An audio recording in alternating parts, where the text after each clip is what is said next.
structure here is even exemplified in a clearer way. You know the classical story about Niels Bohr, who was visited by a friend in a country house out of Copenhagen, and the friend, also another scientist, noticed there the horseshoe above the entrance to the house. Horseshoe is, I don't know how it is here in Europe, it's a superstitious item, allegedly preventing evil spirits to enter the house. So the friend asked him, but you're a scientist. Do you believe in it? Why do you have it there? And Bohr, he was a genius. Niels Bohr says, my God, I'm a scientist, I'm not crazy. Of course I don't believe in this bullshit. Then the friend asked him, but why then do you have it there? Answered Bohr, because although I don't believe in it, that horseshoe really prevents evil spirits entering the house, I was told that it works even if you don't believe in it. This is ideology today. We don't have to believe in it. It works objectively. We don't believe in democracy, but we act upon it because we don't believe in justice, and so on and so on. And my point, this is why I still think that good old Marxist theory of commodity fetishism still can teach us a lot.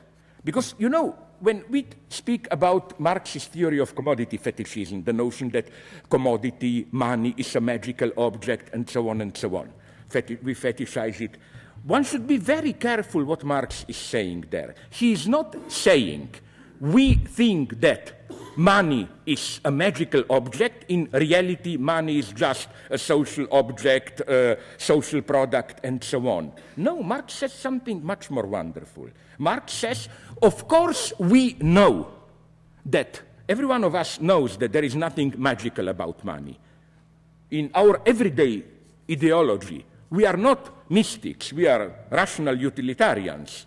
But that's the point of Marx. Fetishism is not in what we think, it is in what we do. Even if we know that money is not a magic object, the way we act, the way we deal with money in our actual social activity, we act upon our illusions. So you see the elegance here. When you have this formula of Marxian formula of fetishism, Sie wissen, ideology from Capital, Sie wissen das nicht, aber sie tun es. They don't know what they are doing, but they are doing it. Marx is not saying here this utmost common sense stupidity, haha, they don't know what they are doing. They are doing one thing, but they have illusions of doing another thing. No, what Marx is saying is, they don't know.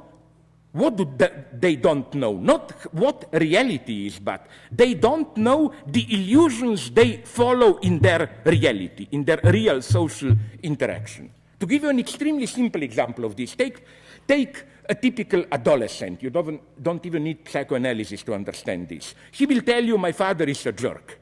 And probably it's true in 99.999%. But then if you observe him, this same guy, when he effectively interacts with his father, you will see a totally different attitude.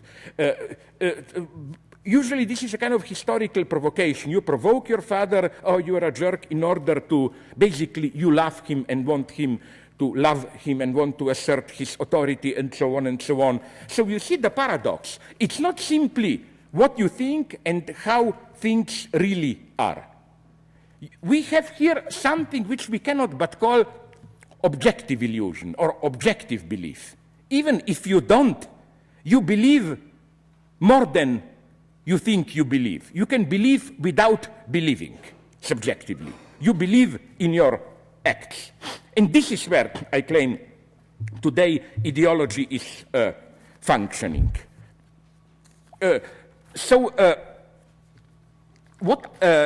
What has this to do with religion? I claim that this is how religion functions.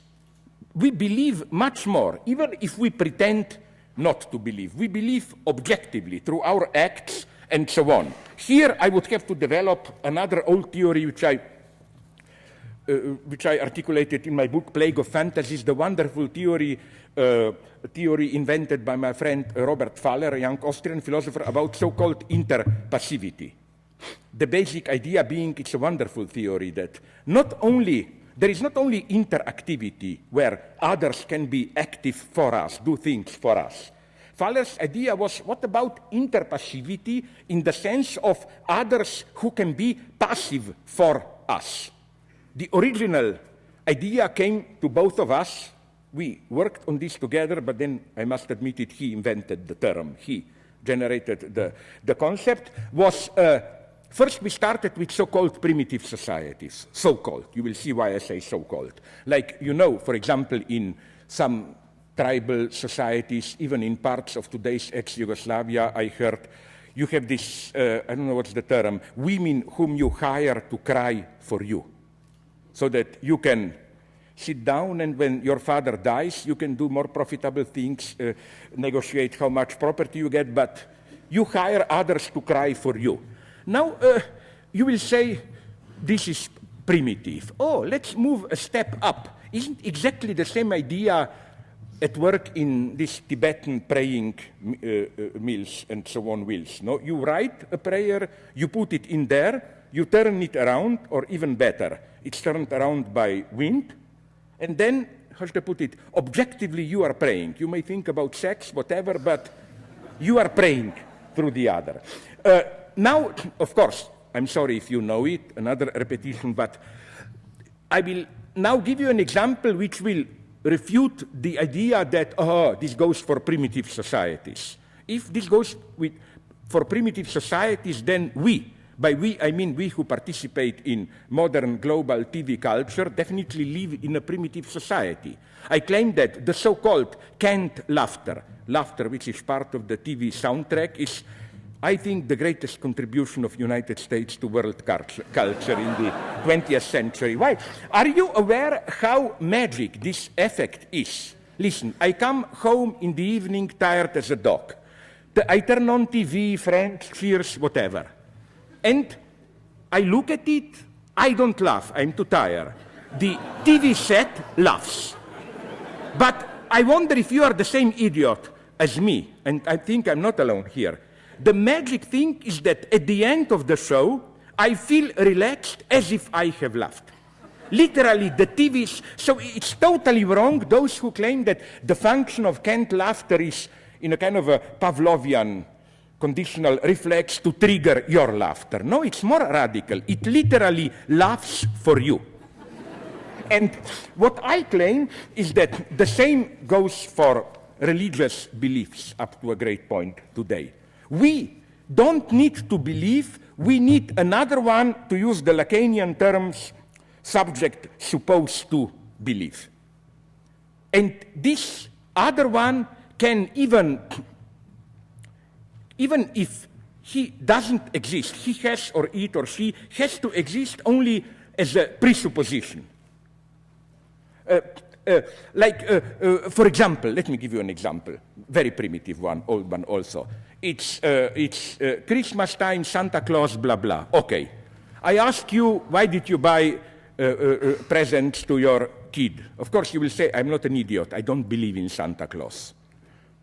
Okay, reasonable. But then I ask your children. Of course, they will say, I'm not an idiot. Dad is buying me the presents. I pretend, why, to believe in it? To be sure to get the presents and not to disappoint my parents and so on. And then you can complicate the structure, but you see in this very simple example how a certain belief can function objectively without anyone in the first person believing in it. This is why I claim this function of subject supposed to believe is crucial. A beautiful example, I haven't read the novel, it's too boring for me, I don't like Edith Wharton, this upper class. So I saw only the movie Age of Innocence, no? So I will talk about real names. I think it's Winona Ryder who is the young bride. You remember what happens? The hero has a love affair with Michelle Pfeiffer, I think. He thinks that his wife is young, innocent, doesn't know anything about it. Then, at the end, you remember, the young wife dies. He thinks he is free to marry Michelle Pfeiffer. But at that moment, when there is no obstacle, his son tells him, oh, but you know, mother knew it all the time about your affair. She just pretended not to. This was her innocence, acting as if you don't know. And everything is ruined for him. Daniel Day-Lewis, I mean, am I right or not? Plays the whole. Everything is ruined for him. You see how nothing changed. Like, he just learned that the other knew it, that the other was not ignorant. And I think that this is how often it works today. We are hypocritical enough that we need just another hypothetical subject, agent, group, whatever, who, through his, her, their belief, as it were, covers us. For example, I know from my youth, those unfortunate, disgusting sexual revolutions time, people, parents, young parents, who were involved in group sex, orgies, and so on, but there was always someone who absolutely shouldn't have known about it, no? Usually it was their son, and so on. Which is why I claim that's another interesting point. Did you notice how, although we live allegedly in sexually liberated times, you can do whatever you want with dogs, cats, don't even force me to mention it what, but how precisely this sexual liberation was accompanied very paradoxically by the elevation of small children into absolute innocence, which is why the most terrible crime we can imagine today is molestation of small children. Like all that Freudian stuff which was accepted as a common knowledge till 2-3 decades ago. Children's sexuality disappeared. So, you see, that's the paradox, that to be transgressive, you can do whatever you want, etc. You need a naive surface, as it were. You need the big other who doesn't believe. You need the appearance. Here, now, slowly we will progress. Because here, let me go a little bit further. Now, I gave you strange, comical examples. My God, let me give you a more serious example so that you will see that this functions also at a much more serious level. I know a country which fell apart because the chicken didn't know it, to refer to the joke. It's my own ex-country, Yugoslavia. Namely, you know, we had that legendary President Tito. I read now in some memoirs of ex-members of Nomenklatura a wonderful story. The members of Nomenklatura, top communists around Tito, already in the early 70s knew very well that the economic situation is catastrophic and that some, how do we call it, structural readjustments will be necessary. But they said, Tito is old, he will die soon, so we have to prolong artificial prosperity till Tito dies so that he will die happy, and this is what happens throughout the 1970s.